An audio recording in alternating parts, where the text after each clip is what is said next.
Mesdames et messieurs, chers frères et sœurs en Christ, bonsoir et bienvenue sur ATV, la télé autrement, et bienvenue également dans votre émission, les débriefs 10 jours, une édition tout à fait spéciale qui sera consacrée au 39e chapitre de destruction des autels, le chapitre qui s'est ouvert ce soir au grand temple du ministère Amen, chapitre conduit également par l'apôtre Léopold Mutombo Kalombo. La destruction des autels, ce sont des moments importants où les peuples de Dieu reçoivent des informations de haute facture, des qualités pour leur perfectionnement. C'est aussi le moment où l'onction de Dieu sur l'apôtre Léopold Mutombo Kalombo, cette onction qui se déploie au milieu du peuple de Dieu, et c'est fantastique parce que l'onction résout également les problèmes des fidèles de Dieu. Alors, ce soir, les plateaux est le même, les invités n'ont pas...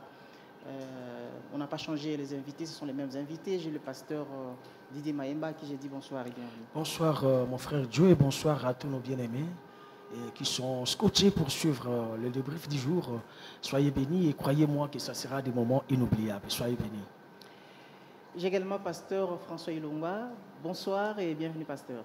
Bonsoir, shalom frère Joe. Bonsoir, shalom partout dans le monde. Vous êtes les bienheureux parce que nous allons passer des moments fantastiques avec vous, sous l'onction de l'apôtre Léopold Mutombo Kalombo. Très bien, avant d'entrer dans le vif de notre sujet, je l'ai dit tout à l'heure que cette édition sera largement consacrée au 39e chapitre de destruction des autels, chapitre qui s'est ouvert ce soir au ministère Amen. Et c'était très important parce que le peuple de Dieu, déjà avec le go que l'apôtre Léopold Mutombo Kalombo a donné, il a annoncé les couleurs de ces chapitres. Mais tout de suite en image, nous allons d'abord prendre les points de vue des chrétiens, des fidèles de Jésus-Christ, qui sont venus en grand nombre en tout cas pour écouter l'homme de Dieu, parce qu'ils savent la qualité des enseignements est déterminante pour tout ce chapitre suivant, et puis nous allons nous retrouver juste après. J'habite la commune de Lemba, quartier Salongo. Je suis M. Timothée Monene. Oui, le monde est entré dans sa dernière phase. Les grandes prophéties de la Bible s'accomplissent à une vitesse de croisière. L'homme n'est plus ce que Dieu avait voulu qu'il soit. Et donc, cette campagne de la destruction des autels tombe à point nommé parce que l'homme a besoin d'une forte onction dans ces temps de la fin pour se libérer de tous les tracasseries sataniques et démoniaques qui se trament par-ci par-là dans le monde. Parce que nous sommes entrés dans la dernière phase, comme je disais, nous sommes dans la bataille des sangs. Dans cette bataille des sangs, l'ennemi le diable, il a lâché les portes de l'enfer. Le monde des ténèbres est réellement en plein mouvement pour pouvoir récupérer l'homme que Dieu a créé. Et donc, la destruction des autels, ce sont des moments où l'homme de Dieu nous livre de grandes informations sur le monde des ténèbres, sur le monde opératoire des démons, des géants, des fils de la rébellion, parce que maintenant, ce sont les fils de la rébellion qui agissent. Au travers de tout ce qui se passe dans le monde des vaccinations, tout ce que nous connaissons aujourd'hui.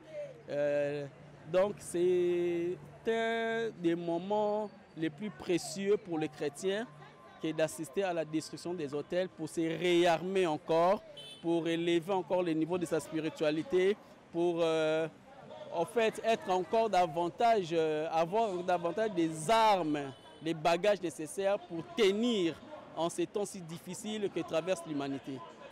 Je réponds au nom de Chansard Afouka, j'habite l'Umité 12e rue, quartier résidentiel, et je suis journaliste de profession. Bon, la campagne de destruction des autels, ça fait partie d'une grande activité au sein de la communauté Amen, parce qu'à travers la destruction des autels, il y a tellement d'enseignements très vifs, et l'homme de Dieu nous motive, l'homme de Dieu enseigne, et il nous fait découvrir d'autres réalités que d'habitude les gens n'ont pas tendance de connaître. C'est vraiment un moment très faramineux que l'homme de Dieu puisse organiser ce genre de campagne, parce que nous vivons dans un monde où toutes les choses sont visibles. L'homme de Dieu nous a parlé à travers la semaine prophétique.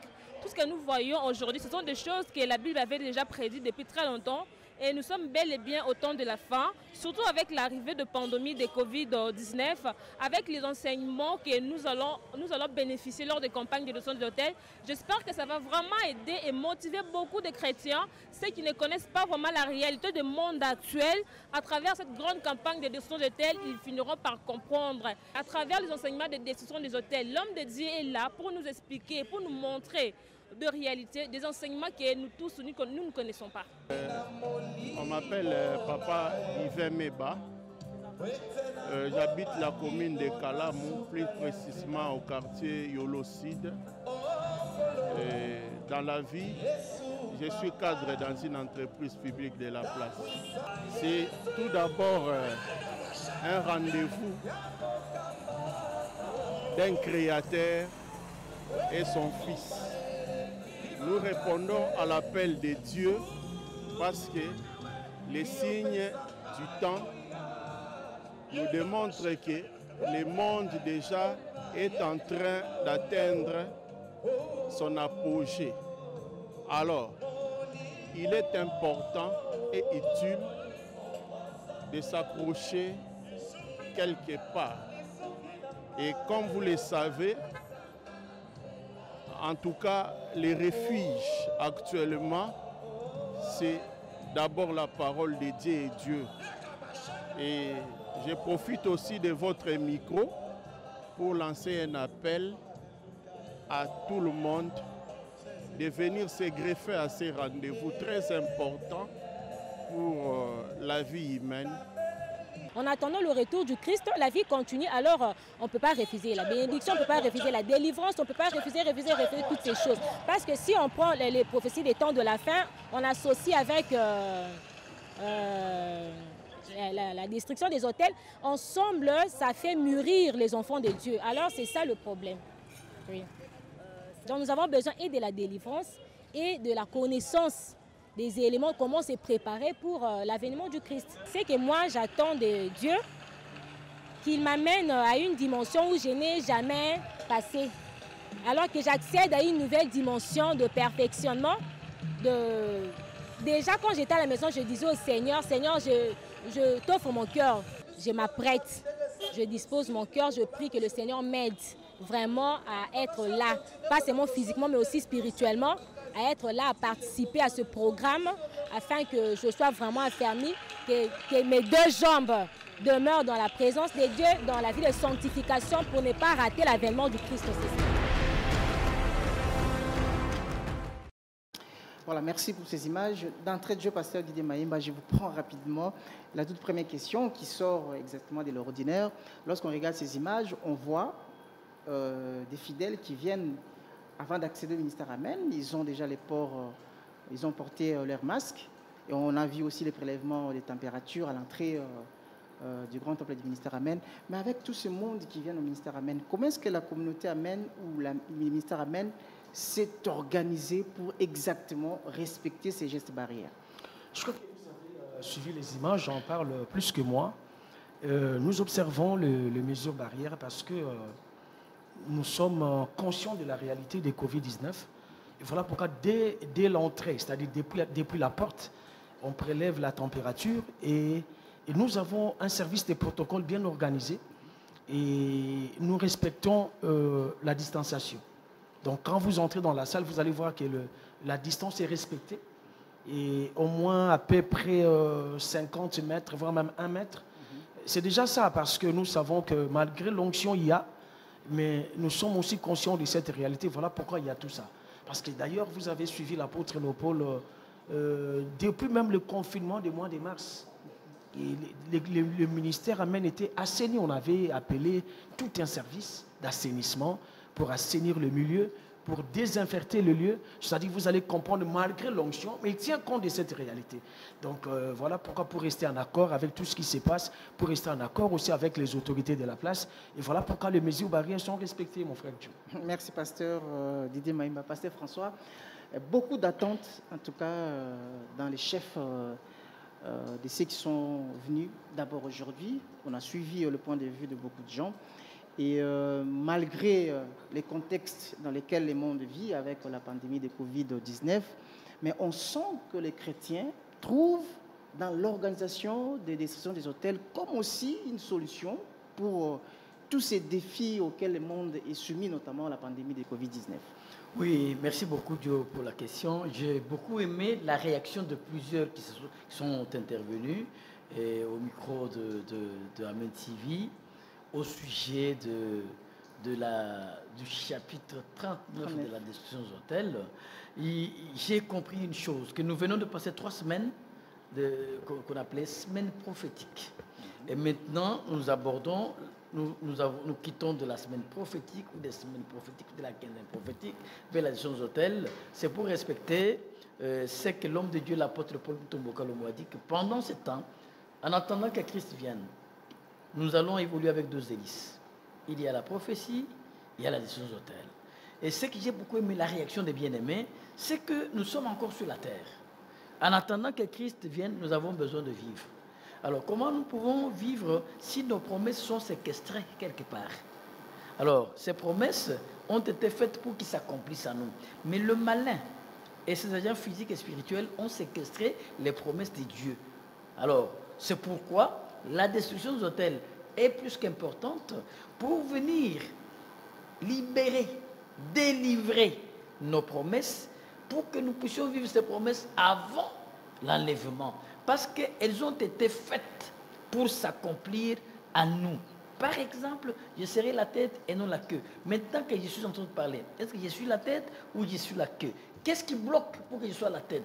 Quelque part, il y a les gens qui ont fait pacte avec le diable pour nous bloquer, pour nous séquestrer, nous mettre dans la prison. C'est pourquoi Dieu a donné ces programmes divins à son serviteur, l'apôtre Paul Mutombo Kalombo, afin que nous soyons délivrés de cette séquestration de la part de nos arrière-grands-parents, de nos parents ou de nous-mêmes. Nous avons bâti nous-mêmes les hôtels à partir des informations que nous recevons de la part de l'apôtre Paul Mutombo Kalombo, les informations beaucoup pertinentes. Nous comprenons ce que nous sommes, nous comprenons le mode opératoire du diable et il nous montre comment nous pouvons dénouer la situation pour que nous soyons bénéficiaires des promesses de Dieu. Ça, c'est très bien, c'est vraiment formidable la réaction ou les réactions de bien-aimés. Je suis dedans, je suis dans leur peau, parce qu'il faut que nous vivions ces choses. Vous savez, mon frère, oui, rapidement, moi, ce qui m'a marqué, c'est-à-dire, en attendant ces peuples réagir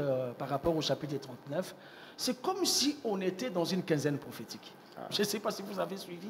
Il y a une sœur qui disait, on lui a demandé ses attentes, elle a dit, moi j'attends que Dieu m'amène dans une nouvelle dimension spirituelle.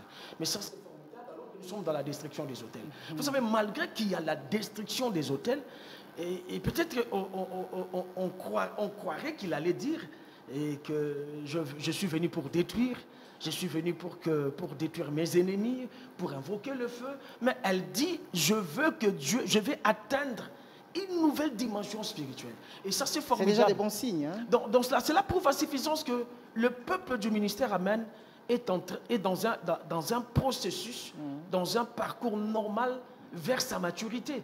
Là, on sent que le peuple a atteint une certaine maturité. Parce que je sais qu'avec le vent de la destruction des hôtels, à un certain moment, quand on parlait des quinzaines prophétiques, beaucoup n'en trouvaient pas intérêt. Mais au moment où nous sommes, quand il y a quinzaine prophétique, c'est comme si on a la destruction des hôtels. Et quand ce peuple parle dans un programme de destruction, c'est comme si on est dans une quinzaine prophétique. On sent que la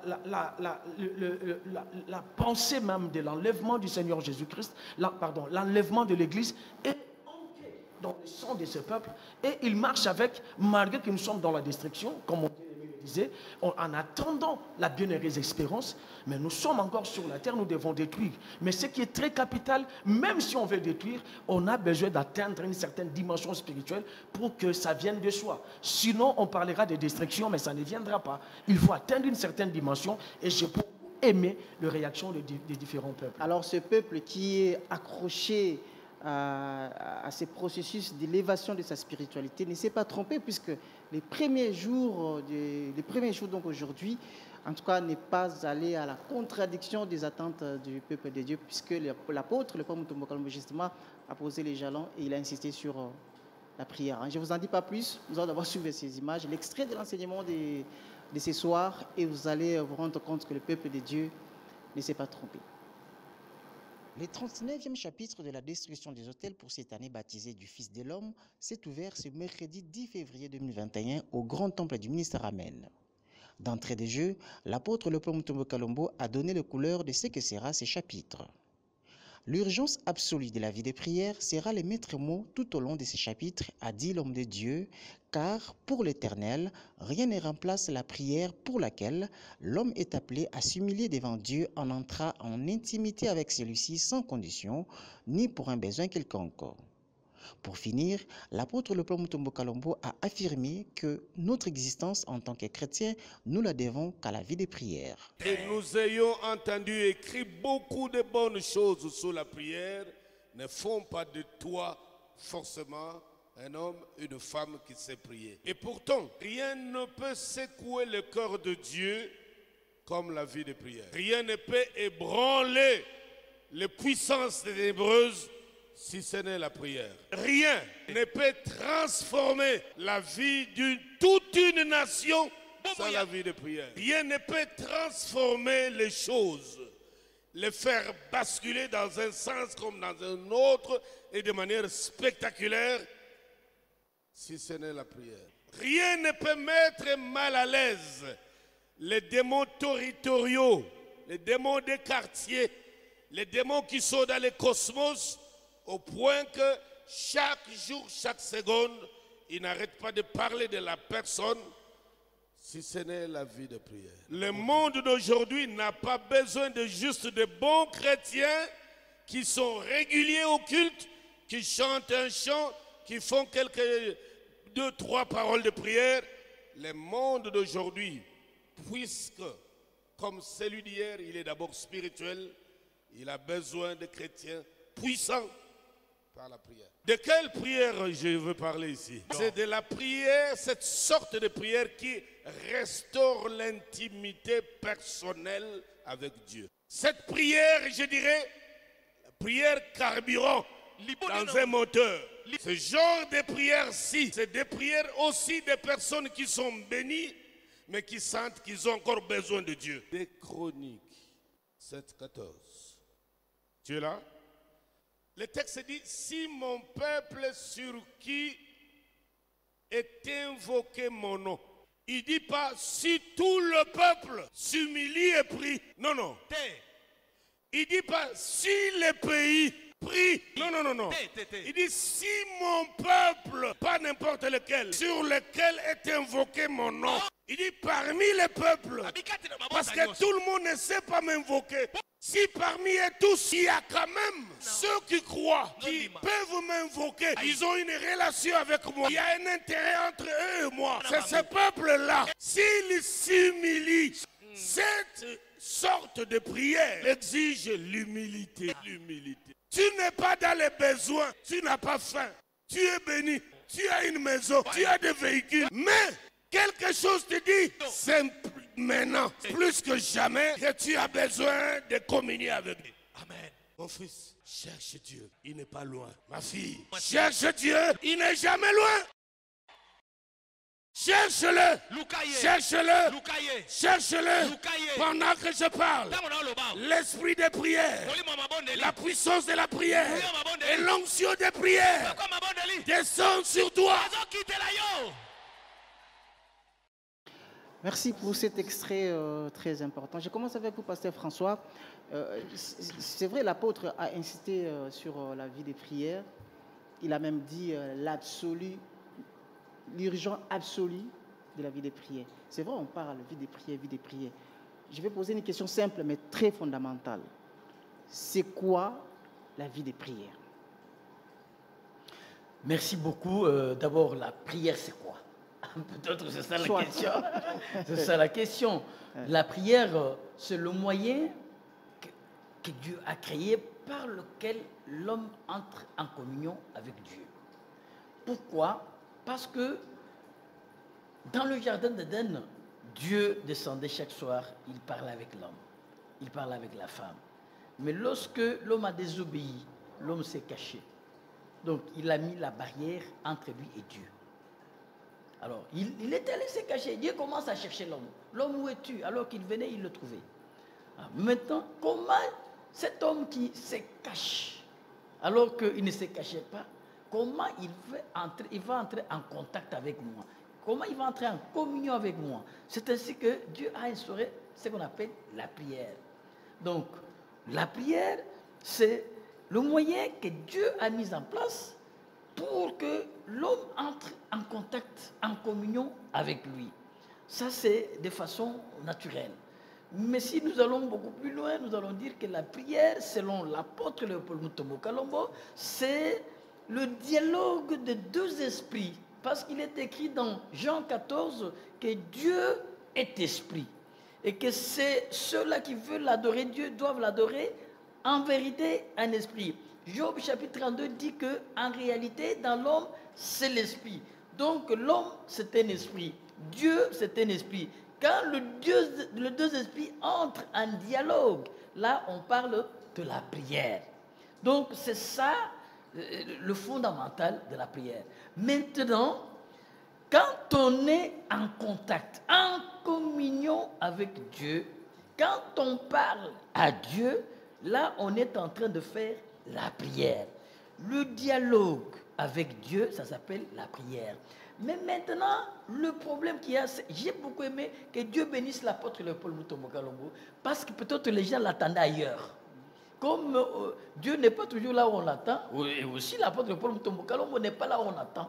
Parce que les gens croyaient aujourd'hui qu'ils allaient vraiment détruire, alors que la vraie destruction des hôtels, c'est là. C'est la prière.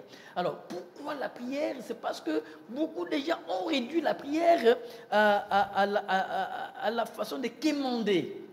Quémander Dieu. Je prie parce que je suis dans le besoin. Et quand le besoin est satisfait, on oublie qu'il faut parler à Dieu. Vous voyez? Alors, c'est ça la confusion. Les gens ont réduit la prière à ce niveau-là. Maintenant, l'apôtre Léopold Mutombo Kalombo vient nous réveiller. Dit que la prière, ce n'est pas ça. La prière, ce n'est pas quand on est dans le besoin, quand on est malade, quand on n'a pas l'emploi, quand on n'a pas d'enfant, quand on n'a pas le mariage, quand on n'a pas l'argent, quand ça ne marche pas dans le commerce, alors il faut aller... Non, ça n'est pas ça, la prière. La prière, c'est son intimité avec Dieu. Beaucoup de gens se cachent derrière la prière communautaire. Nous allons prier à l'église. Ils viennent. Oh Dieu, là, vous voyez qu'il prie. Mais il est incapable de prier chez lui dans sa chambre. Il est incapable de prier dans son bureau. Il est incapable. Alors l'homme de Dieu veut nous restaurer cette vie-là. Il veut dire à l'être humain que tu es un être humain créé par Dieu. Tu dois entrer en intimité avec ton Dieu par la prière, mais en s'humiliant. L'homme de Dieu a beaucoup insisté. Pasteur François, on va y arriver. Je pense que vous êtes déjà rentré trop. Je voulais juste savoir ce que c'est la vie de prière. Oui. Alors, comme vous avez expliqué, on va vraiment creuser des dents. Alors, la vie de prière, oui. La vie de prière, c'est cette vie-là qui nous met tout le temps en contact avec notre Créateur, avec notre Père, avec notre Dieu. C'est ça ce qu'on appelle la vie de prière. Très bien. On est en communion avec celui qui nous a créés. Très bien.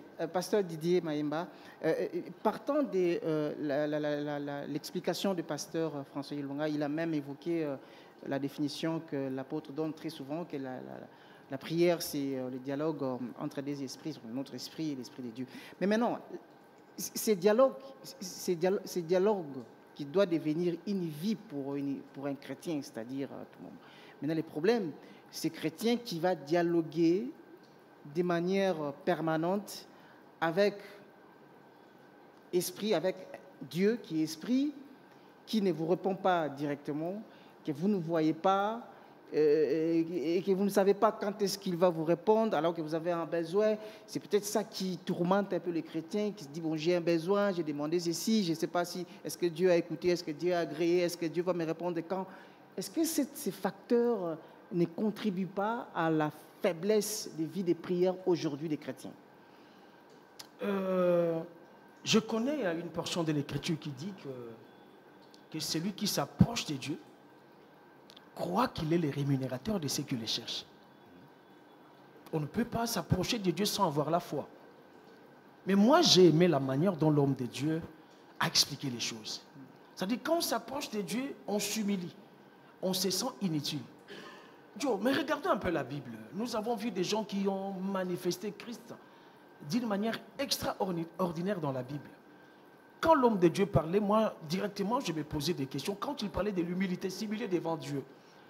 Imaginez-vous un monsieur comme Moïse qui a fait 40 jours et 40 nuits, à 2 reprises, voire même. Est-ce qu'il était descendu en descendant de la montagne? Il n'est descendu qu'avec la loi. Il n'est pas descendu avec des chars.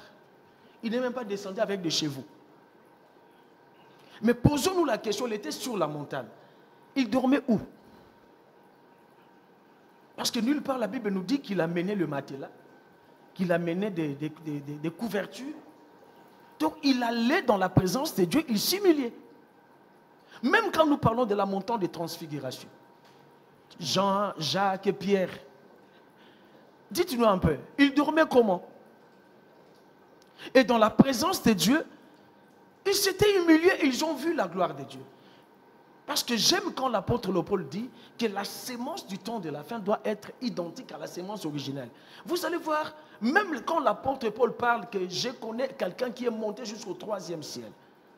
Mais quand l'apôtre Paul est monté jusqu'au 3e ciel, en descendant, est-ce qu'il était descendu avec des chevaux? Est-ce qu'il était descendu avec des chars? Non. Et la Bible dit, quand on tourne vers lui les regards, on est rayonnant de gloire. L'homme de Dieu l'a dit. Ça dit, je m'approche de lui parce que je veux seulement demeurer dans sa présence. C'est alors que vous allez comprendre. Notre bien-aimé Pierre disait même à Jésus, si seulement on pouvait dresser des tentes ici, pour toi, pour Élie, pour Moïse. Lui-même s'est oublié. Et il a même oublié qu'il était marié, qu'il avait laissé sa femme à la maison, ses enfants, qu'il avait laissé les 9 autres apôtres, disciples de Jésus-Christ en bas de la montagne. C'est ça le délice de la présence de Dieu. Quand on est là, on veut y demeurer. On n'a même pas besoin de descendre.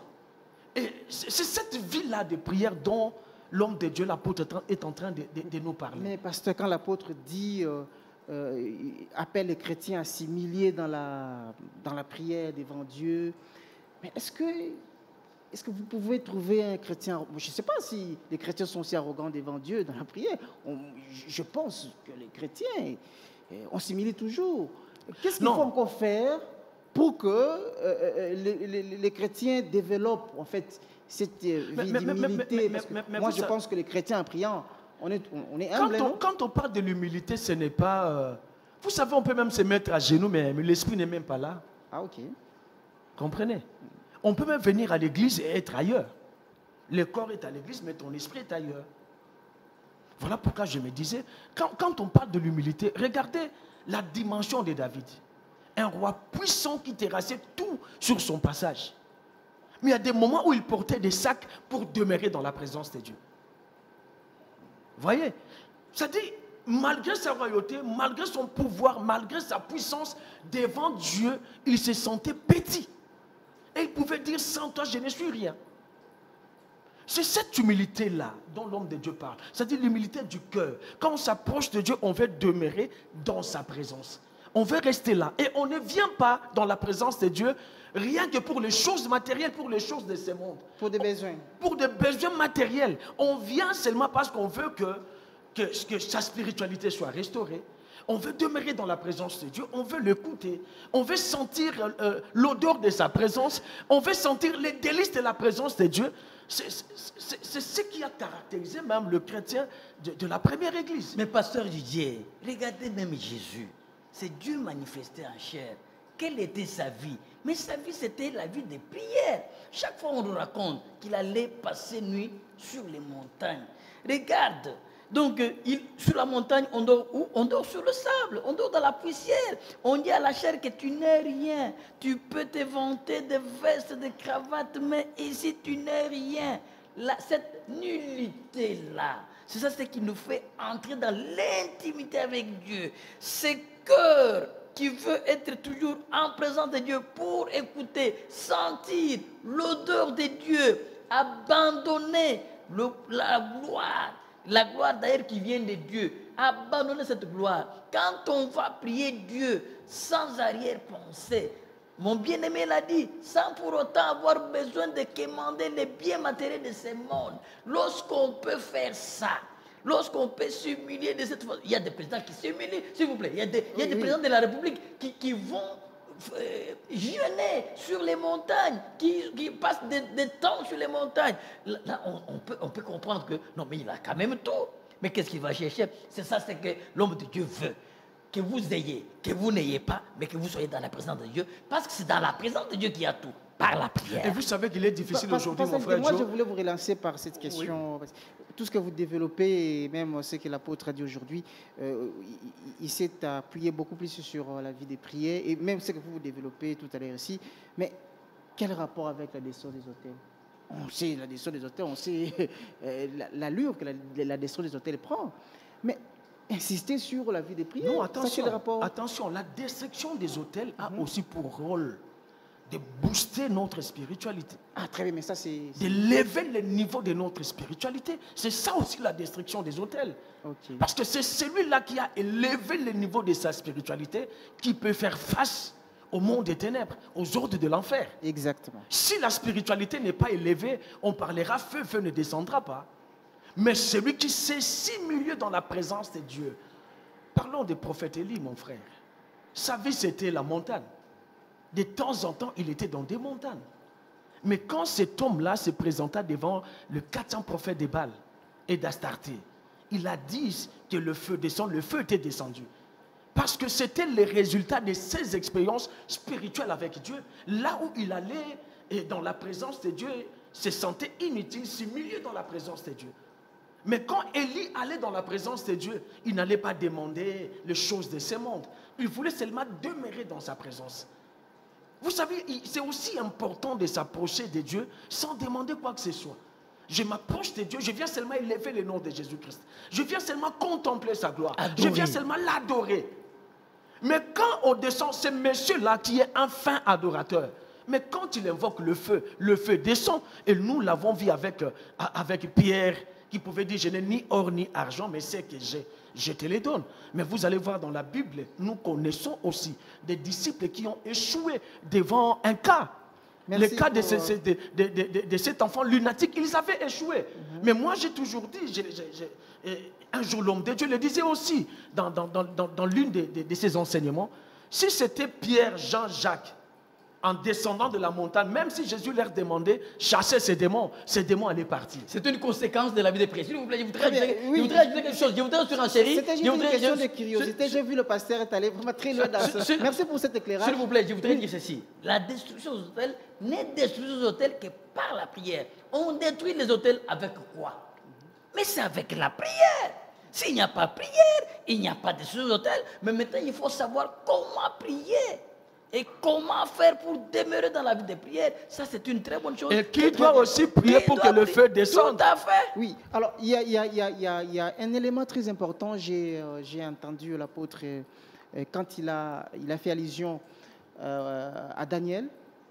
Il a dit que quand Daniel a eu l'intention, Dieu a répondu depuis l'intention, pas encore la prière de Daniel. Avant même que Daniel se retrouve dans le bain de sa prière, l'intention, Dieu a répondu. Alors, comment est-ce que nous, les chrétiens d'aujourd'hui, on peut aussi arriver à ce niveau-là? Je commence avec vous, pasteur François. Oui. Arriver à ce niveau-là, avant même de commencer à formuler vos paroles dans la prière, oui, vous avez seulement eu l'idée, comme Daniel, oui, et Dieu exauce. Nous sommes encore dans l'intention. Tout à fait. Voilà. Mais là, est-ce que nous, les chrétiens d'aujourd'hui, nous avons encore cette qualité-là? Nous pouvons. C'est possible. Nous pouvons, donc on doit encore chercher ça. C'est possible. Il y a des chrétiens qui sont dedans. Que Dieu répond aux intentions. Nous en avons... L'homme de Dieu nous dit quoi? D'abord, je vais arriver. Daniel, qui était Daniel? Pourquoi Dieu exauce l'intention? Mais Daniel, c'est celui qui priait 3 fois par jour, la face tournée vers Jérusalem. C'est ce Daniel-là. C'est ce Daniel-là qui était capable, dans la fosse aux lions, les lions ferment leur gueule et ne le mangent pas à cause de cette vie de prière. C'est 3 fois par jour et cela, c'est chaque jour qu'il était à genoux. C'est ce Daniel-là pour qui on a exaucé l'intention. Aujourd'hui, c'est possible. Moi, j'ai entendu l'homme de Dieu dire que s'il a besoin, même de l'argent, même de quelque chose de bien matériel, s'il pense seulement à ça, à la minute qui suit, il y a déjà la réaction, c'est-à-dire il a déjà la réponse. C'est-à-dire que c'est possible. Il y a des chrétiens qui vivent ça. Pasteur Didier, vous croyez? Mais qui est... Je vais renchérir d'abord. Oui, je crois. Je vais renchérir à ce que mon bien-aimé disait. Mais qui est ce Daniel? Mais ce Daniel-là, c'est lui qui avait dit aux serviteurs du roi, donnez-leur à manger, le mets qui viennent de la cour du roi, mais nous, donnez-nous seulement des légumes. Et vous allez voir à la fin et comment nous serons. Donc allez-y comprendre que c'est Daniel-là, que Dieu peut exaucer rien que son intention, c'est un Daniel qui avait l'esprit des sacrifices. Vous savez, vous êtes dans la cour du roi, on vous présente à manger, mais vous ne voulez pas manger copieusement le mets qui sort de la cour du roi, mais vous demandez seulement des légumes. Ça, c'est un esprit de jeûne et prière. C'est ça s'humilier. Il était dans la cour du roi, mais il était capable de se sacrifier, de se sentir inutile devant Dieu. C'est ce Daniel-là. Il n'était pas pauvre. Il n'était pas pauvre d'ailleurs, parce qu'il... D'ailleurs, dans la cour du roi. Mais quand on les recrutait d'ailleurs, il venait de familles nobles aussi. Ouais. Mais il était dans la cour du roi. Mais quand on est capable de dire non à certaines choses, on veut gagner Christ, comme les apôtres les disaient dans la parole de Dieu. Pour nous, mourir, c'est un gain. À quoi sert-il à un homme de gagner tout et de perdre son âme? C'est-à-dire, quand on arrive à ce niveau-là, on est capable de crucifier sa chair, de refuser certaines choses à la chair. Cette dimension-là, ce chrétien-là a déjà atteint un certain niveau. Dieu est capable d'exaucer même son intention. Et ce n'est pas impossible, pasteur Didier. Dieu, ce n'est pas impossible que toi, Dieu chrétien, tu arrives, tu atteignes ce niveau-là. C'est pourquoi nous sommes sous le pied de l'apôtre Paul Mutombo Kalombo en train d'apprendre. Quand nous apprenons, ce n'est pas pour le plaisir des oreilles, mais c'est pour pratiquer. Quand nous pratiquons, nous voyons directement la conséquence et la bonne conséquence de la vie des prières. Dieu peut exaucer l'intention de Dieu chrétien aujourd'hui. Très bien, moi ça ne me surprend pas, hein. Vous êtes des pasteurs. C'est-à-dire que Dieu devient capable de te surprendre. Oui. Là où tu ne l'attends pas, tu le vois. Nous le voyons dans le ministère de l'apôtre Paul, non? Quand nous parlons de surnaturel qui dépasse même l'entendement des gens, ici au pays et ailleurs. Mais d'où ça vient tout ce surnaturel? C'est d'abord l'esprit de sacrifice. L'homme s'est sacrifié et là où il n'attendait pas Dieu, Dieu l'a amené. C'est-à-dire quand nous parlons par exemple de miracles, de dispensation, où on voit des choses sortir des corps. Je ne crois pas que l'apôtre, depuis qu'il est chrétien, même depuis que Dieu l'avait appelé, il s'attendait à voir ça dans son ministère. Là où lui n'attendait pas Dieu, Dieu l'a amené.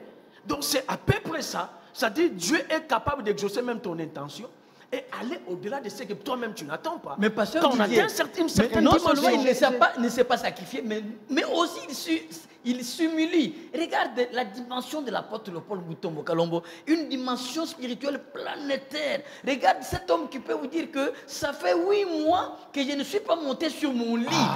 Est-ce que vous pouvez comprendre quelque chose de pareil? Je disais que je suis devant les pasteurs, votre niveau de compréhension est élevé. C'est facile que vous compreniez les enseignements de l'apôtre et aussi son langage. Mais maintenant, on va découvrir si ces chrétiens qui étaient sur la chaise et qui a suivi l'enseignement de l'apôtre le premier jour, si lui aussi il a compris comme vous. On va découvrir ça, ce qu'ils ont dit après l'enseignement de l'apôtre de ce soir. Mon impression est que vraiment c'était en cette période, en ces moments où sur le plan psychologique nous sommes un peu désemparés. D'une part, le problème de la maladie, de la pandémie, et d'autre part, des problèmes socio-économiques qui affectent directement la population, mais aussi, pas seulement sur les plans matériels, mais cela affecte aussi sur les plans spirituels. Comme conséquence, nous voyons, nous constatons le relâchement de foi suite à telle préoccupation. La personne finit par se relâcher, abandonner la prière, abandonner le chemin de l'Église. Ce n'est pas seulement le fait de venir à l'Église qui fait qu'on soit enfant de Dieu, mais c'est plus la relation personnelle avec son Dieu, et c'est par la prière. Donc c'était vraiment un enseignement c'est vraiment la nourriture qu'il a fallu en ces moments. La leçon que Dieu m'a donnée est celle de redoubler d'efforts.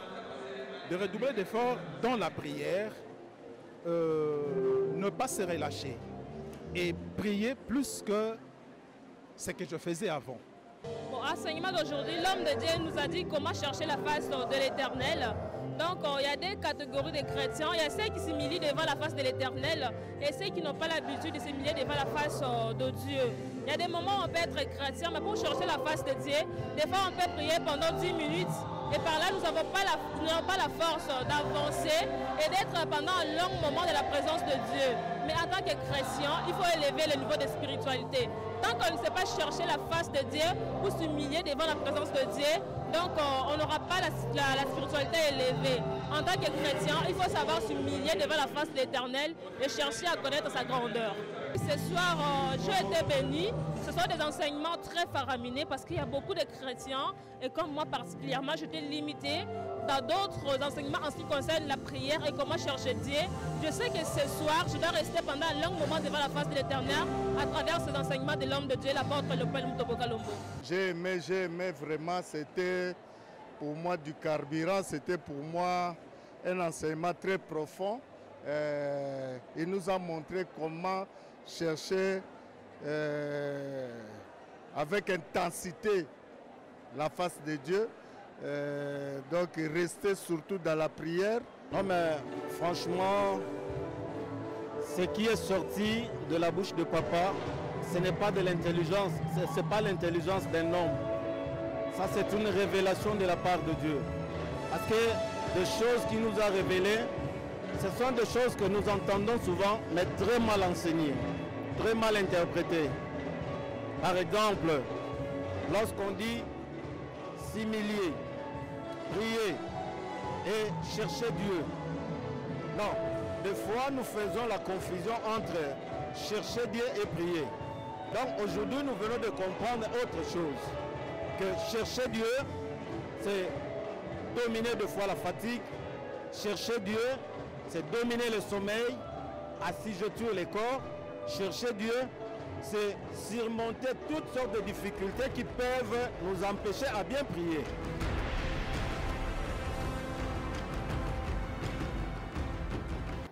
Voilà, c'était ça ma préoccupation et je me suis rendu compte que ils n'ont pas, en tout cas, ils ne sont pas loin de ce que vous dites.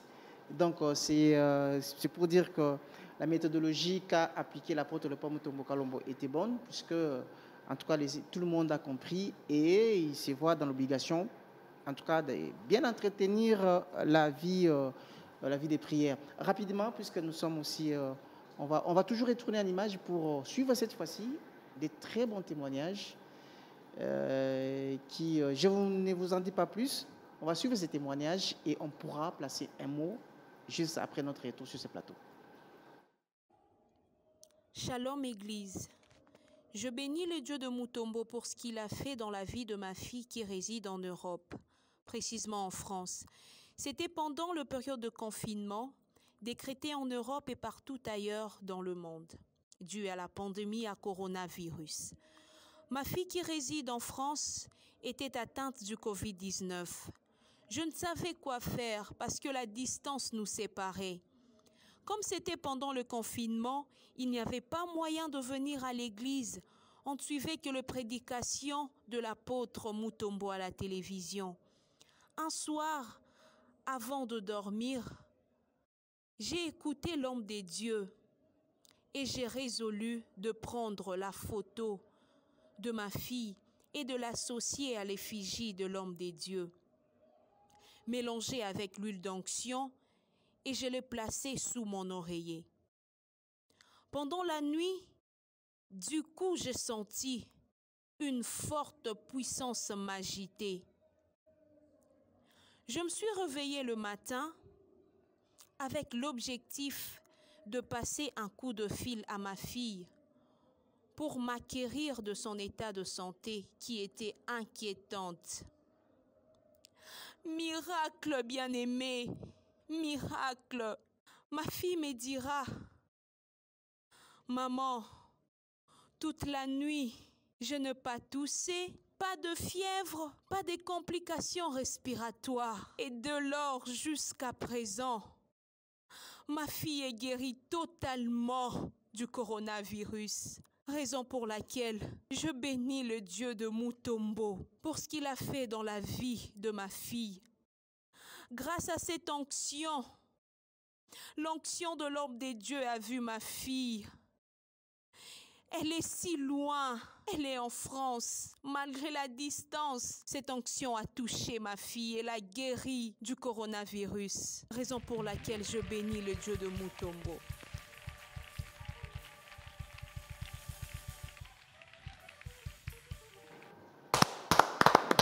Alléluia. Alléluia. Alléluia. Alléluia. Alléluia. Alors, dans ce cas, une question à vous deux. Je commence avec vous, pasteur François Ilunga. Pensez-vous, est-ce que ça peut être une réalité?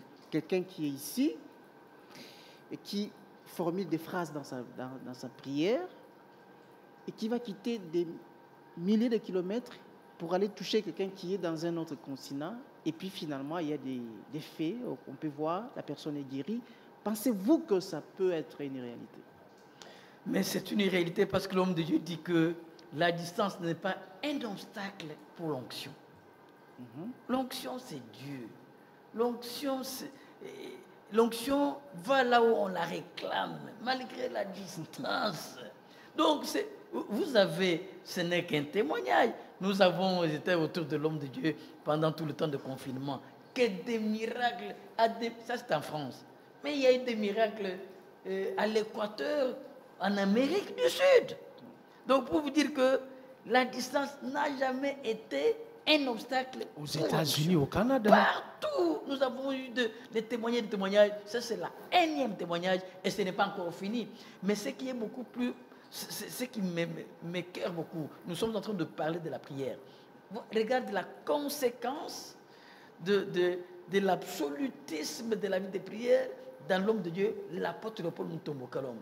L'homme qui, par son effigie, quelqu'un à distance peut être guéri. Cette effigie sur papier peut ramener quelqu'un de la mort à la vie. Mais ça, c'est formidable. C'est ça l'intimité avec Dieu. Voilà un homme qui est un exemple pédagogique, un exemple palpable pour comprendre ce qu'il est en train d'enseigner. Il ne nous enseigne pas le logos, ce qu'il a lu dans un livre. Il nous enseigne ce que lui-même a vécu et nous avons des preuves. Merci, pasteur François. Pasteur Didier, c'est vrai ce qu'il dit? Est-ce que la distance n'est pas un obstacle? Ça s'appelle le miracle de la dispensation. Ça n'a jamais été écrit. Même le jour où Dieu appela l'apôtre Paul, il ne lui avait pas dit que ta photo guérirait les malades. Mais dans l'exercice de son ministère, on voit des choses pareilles. Mais ce qui est très important, que cette photo-là n'était pas appliquée dans le corps de cette fille. Directement. Parce qu'elle était en France. Oui. Mais la maman s'est dit en elle-même, la révélation de se dire en soi-même. Elle a pris la photo de l'homme de Dieu, mélangée à la photo de sa fille, elle a oint l'huile, et du coup, ça a déclenché le miracle à partir de Paris. Et ça, on ne peut le trouver que dans cette dispensation. Dans l'onction de l'apôtre Paul, c'est extraordinaire. Donc, des fois, je me dis, si Dieu peut faire de telles choses, il y a quelqu'un qui nous suit, il y a des choses qui ne marchent pas. Nous sommes au chapitre 39 de la grande campagne de destruction des autels. Si l'onction par la photo de la fille, mélangée à la photo de l'homme de Dieu, peut toucher une vie à partir de la France, alors qu'elle était atteinte de coronavirus, alors comment plus forte raison, vous qui êtes ici à Kinshasa, le problème est que vous avez les yeux, vous ne voyez pas.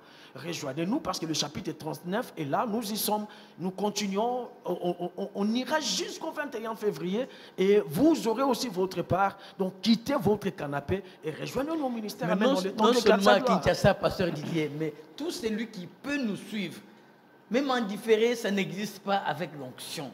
Tout celui qui peut suivre cet homme, dans ce chapitre 39, Dieu de Mutombo est capable de le guérir là où il est. Alors, l'apôtre Paul Mutombo Kalombo a conduit le peuple de Dieu dans un moment de prière exceptionnel où il a stimulé en fait le peuple de Dieu à s'humilier devant Dieu et à apprendre ou à réapprendre l'intimité avec Dieu. C'était des moments très émouvants, très importants. On va suivre ces moments de prière importants avec l'apôtre Le Père Mutombo Kalumba. L'enseignement de ce mercredi 10 février 2021 a été suivi par un puissant moment d'intimité dans la prière avec Dieu, conduit par l'apôtre Léopold Mutombo Kalombo. Prière qui avait pour but de stimuler les chrétiens à s'humilier continuellement devant Dieu et à rester en intimité permanente avec Dieu, comme le témoignent ces images. Je suis trop humain. Enflamme mon cœur de toi. Donne-moi un cœur qui te cherche, qui te trouve, qui te cherche, qui te trouve. Je suis trop charnel. Un petit succès me rend fou, me rend incontrôlable. Oh Dieu!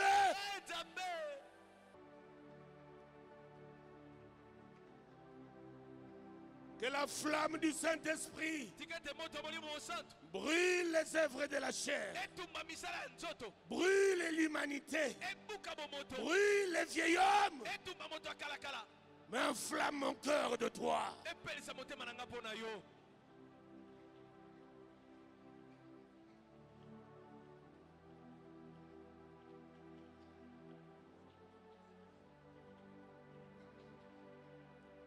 Je suis venu dans cette campagne comme un mendiant, attendant que tu fasses tout pour moi.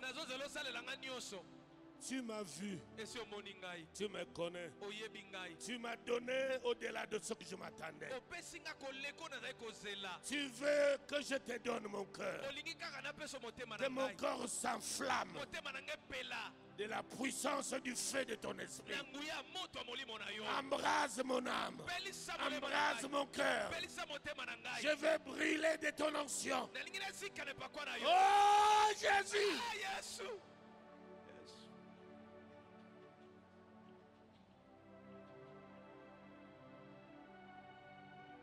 Même si je suis possédé, je ne le saurai pas. Parce que je suis trop lourd. Même si l'ennemi m'a entraîné, je ne le sentirai même pas. Parce que je suis trop lourd. Enflamme mon cœur. Enflamme mon cœur. Enflamme mon cœur. Enflamme mon cœur.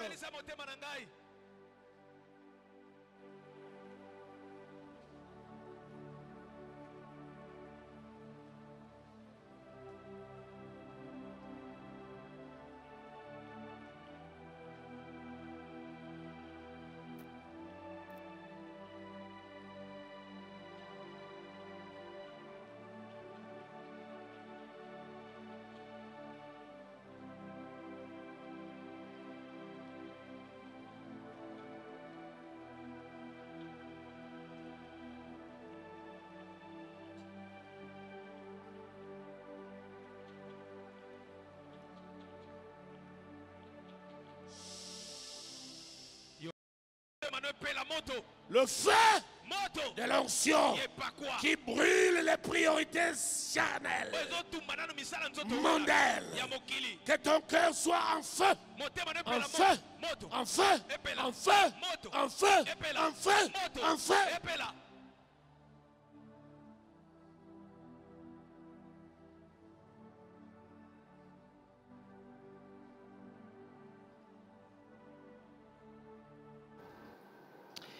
Que Dieu soit béni, des moments émouvants et importants pour le peuple de Dieu. Alors, pasteur, extraordinaire. Les pasteurs, on va terminer avec vous. Juste une petite question, je voudrais que vous me répondiez en 30 secondes, 30 secondes. Pasteur Didier, qui doit faire pour ces chrétiens qui nous regardent, mais qui a perdu sa vie de prière, ou encore pour ces chrétiens pour ces nouveaux convertis, quelles sont les techniques, les tactiques, comment faire pour avoir une bonne vie de prière? Vous savez, Dieu, pour avoir une bonne vie de prière, la première des choses, il faut abandonner le péché. Parce que vous savez, le péché nous rend tellement lourds pour s'approcher de Dieu. Vous allez sentir des culpabilités et vous aurez du mal à vous approcher de Dieu. Mais quand on abandonne le péché, on s'adonne totalement à Christ, votre cœur va commencer à désirer la présence de Dieu. Donc, je peux répondre comme ça. Quand on a abandonné les péchés, on marche dans la sanctification, votre cœur va commencer à bouillonner. Il y aura un amour de Dieu qui va commencer à vous pousser. Vous avez besoin de chercher Dieu, de chercher Dieu, de chercher. Parce que d'abord, de par votre comportement, vous êtes en communion avec lui. Et quand on est en communion, il y a quelque chose qui vous pousse de vous approcher de Dieu. Donc, c'est ce que je peux dire en grosso modo et à tous nos bien-aimés. Il faut abandonner le péché. Quand il y a le péché, vous aurez du mal à vous approcher de Dieu. Merci, pasteur. L'abandon du péché, ça s'appelle la crainte de l'Éternel. La crainte de l'Éternel, c'est défini comme l'abandon de l'iniquité, de tout mal. Dès qu'on a abandonné, et on se donne une discipline dans la prière. L'homme de Dieu nous a donné un exercice simple. Donc, on doit prier matin, midi, soir, minuit. Matin, midi, soir, minuit. Et c'est en forgeant qu'on devient forgeron et puis c'est parti. Voilà, on commence avec cet exercice de 20 minutes. Les matins, à midi, les soirs, et puis ça va évoluer comme ça. Là, il faut abandonner les péchés. Voilà l'obstacle, l'un des obstacles majeurs. C'est sur ces mots que nous allons refermer les rideaux de ces numéros du débrief du jour. On va se retrouver le vendredi. En tout cas, le vendredi, on sera ici pour un autre direct. Mais la campagne de destruction des hôtels continue. Demain, jeudi 11 février, soyez là vendredi et nous irons comme ça pendant 2 semaines de destruction des hôtels. Merci à vous qui nous avez suivis. Merci au pasteur aussi pour vos réponses pertinentes. Merci. On se retrouve très prochainement. D'ici là, portez-vous très bien et au revoir. Au revoir.